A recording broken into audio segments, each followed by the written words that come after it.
will not do again in the future? Have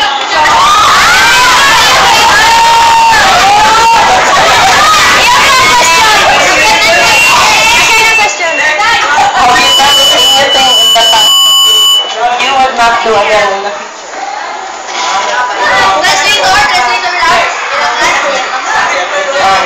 On my experience, I have done nothing that I don't want to do in the future. Can you just pick one?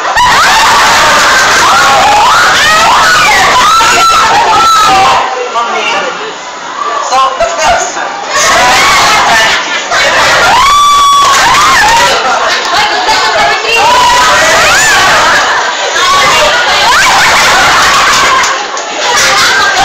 If you were given the power to declare a law, what would it be?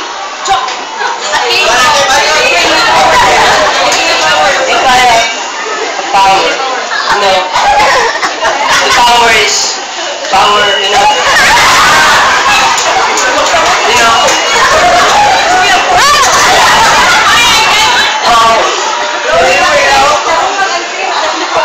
if I have the power, I will create a new world.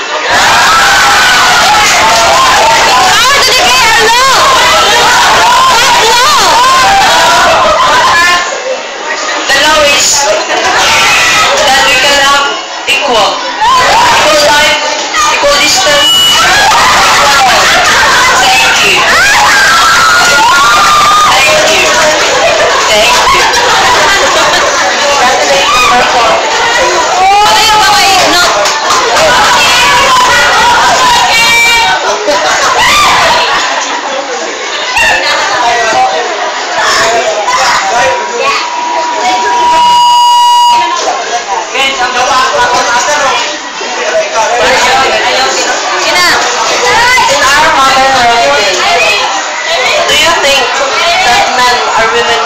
With the presence of feminists, because what is your opinion on the domination of men through all time?